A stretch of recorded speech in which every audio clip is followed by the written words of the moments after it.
Hi hello నమస్తే welcome to D9 TV news. So మొత్తానికైతే తెలంగాణ సచివాలయంలో ఏం జరుగుతుందో తెలియదు కానీ ఇప్పుడు తెలంగాణ సచివాలయమే పెద్ద హైలైట్ న్యూస్ అయిపోయింది ఇప్పుడు. ఎందుకంటే రీసెంట్గా మనం అందరూ చూసాం తెలంగాణ సచివాలయంలో పెచ్చులు ఊడిపడ్డాయి. సో కొన్ని వందల కోట్లతోటి న్యూ టెక్నాలజీతోటి కన్స్ట్రక్ట్ చేసిన ఈ సెక్రటరియేట్ అంటే సచివాలయం పెచ్చులు ఊడిపడ్డం ఏంటి అని చెప్పేసి విమర్శ అయితే భారీ స్థాయిలో వచ్చాయి విమర్శలు. అంటే ఇందులో కూడా కన్స్ట్రక్షన్లో కూడా లోపం ఉందా, క్వాలిటీ కన్స్ట్రక్షన్ లేదా అని చెప్పేసి కూడా చాలా విమర్శలు అనేవి వచ్చాయి. సో దీనికి సంబంధించి ఇప్పుడు న్యూస్ అనేది కూడా మరో రకంగా హైలైట్ అవుతూ ఉంది. గతంలో మనందరికీ తెలుసు ఈ సచివాలయం సంబంధించి కన్స్ట్రక్షన్ అప్పుడు రేవంత్ రెడ్డి గారు చాలా తీవ్రమైన ఆరోపణ చేశారు.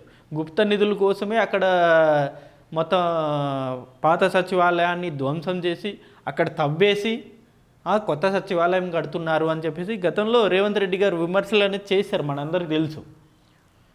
బట్ ఇప్పుడు ఈ సచివాలయంలో పెచ్చులు ఊడిపడడానికి గతంలో చేసిన ఈ గుప్త నిధుల కామెంట్స్కి ఏంటి లింక్ అనేది ఒక్కసారి మనం ఈ వీడియోలో డిస్కస్ చేద్దాం. రేవంత్ వాస్తు పిచ్చికి బలవుతున్న తెలంగాణ సచివాలయం అని చెప్పేసి ఈ న్యూస్ అనేది ఇప్పుడు సోషల్ మీడియాలో చాలా సంచలనం అవుతుంది, చాలా వైరల్ అవుతుంది. ఇప్పుడు గతంలో ఇదే సచివాలయం సంబంధించి రేవంత్ రెడ్డి గారు చాలా హాట్ కామెంట్స్ చేశారు, మీ అందరికీ తెలుసు. గుప్త నిధుల కోసమే సెక్రటరియట్ కూల్చివేత అని చెప్పేసి కూడా గతంలో ఈ ప్రచార భాగంలో ఆయన స్టేట్మెంట్లు ఇచ్చారు కదా.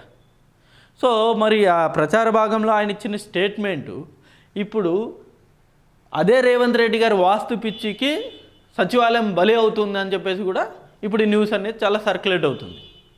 ఎందుకంటే గతంలో మనం చూసే ఈ సచివాలయం అంటే కాంగ్రెస్ ప్రభుత్వం అధికారంలో రాగానే ఈ సచివాలయం చుట్టూనే చాలా రాజకీయాలు నడిచాయి. సచివాలయం ఆపోజిట్లో రాజీవ్ గాంధీ గారి విగ్రహాన్ని స్థాపించారు కాంగ్రెస్ పార్టీ లీడర్లు.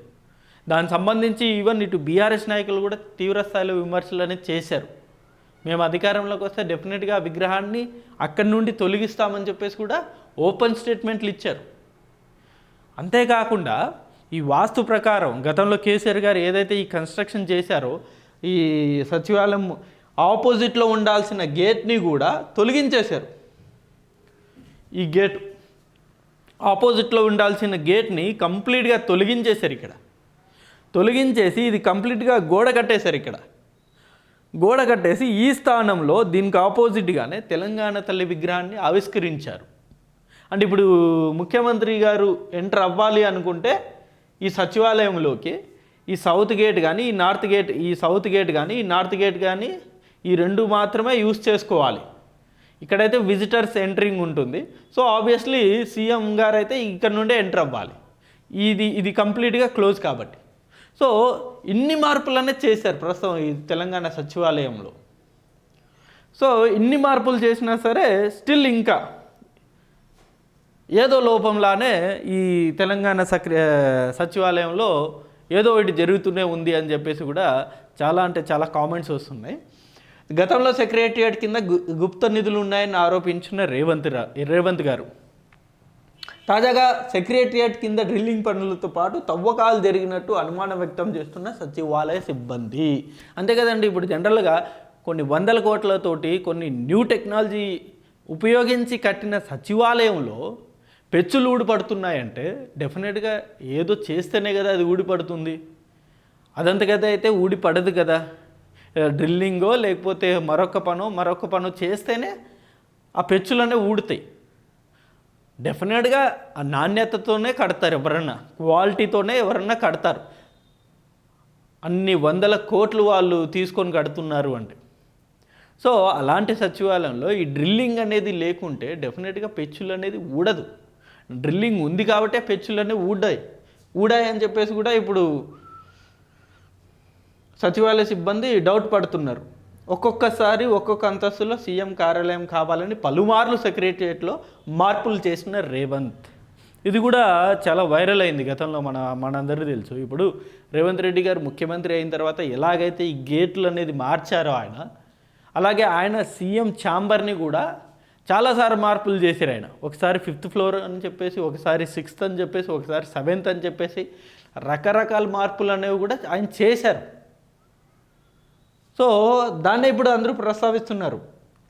ఆ మార్పుల కారణంగానే ఏడాది కాలంగా దెబ్బ తినేలా జరుగుతున్న డ్రిల్లింగ్ పనులు. ఇప్పుడు 5th అంటారు, 6th అంటారు, 7th అంటారు కదా. ఇప్పుడు సీఎం ఛాంబర్ ఎక్కడికి మారిస్తే అక్కడ డెఫినెట్గా అక్కడ సెక్యూరిటీ పరంగాను వాళ్ళు కొంత పార్టిషన్స్ చేసుకోవాలి. ఇవన్నీ మొత్తం ఎంటైర్ ఇన్ఫ్రాస్ట్రక్చర్ కూడా కొంత మార్చాల్సిన పరిస్థితి ఏర్పడుతుంది సీఎం ఛాంబర్ని కేటాయిస్తే. సో అలా పలుసార్లు ఆ మార్పుల కారణంగా పనులు కూడా ఆబ్వియస్లీ జరుగుతాయి కదా. ఆ పనులు జరగడం వల్లే ప్రస్తుతం ఈ సచివాలయంలో పెచ్చులు ఊడిపడుతున్నాయని చెప్పేసి జనం మాట్లాడుతున్నారు. అలాగే అక్కడ ఉన్న సిబ్బంది కూడా అదే అనుకుంటున్నారు. డ్రిల్లింగ్ పనులకు దెబ్బతిన్న 5వ అంతస్తు ఫ్రేమ్ పెచ్చులు, 6వ అంతస్తుకు ఎవరిని అనుమతించని సిబ్బంది. సో ఆ డ్రిల్లింగ్ పనులు చేస్తున్నారు కదా, 6వ ఫ్లోర్లో డ్రిల్లింగ్ పనులు చేస్తూ ఉంటే ఆ దెబ్బకి కింద ఫిఫ్త్ ఫ్లోర్లో ఉండే ఆ పెచ్చులు ఊడి కింద పడడం జరిగింది.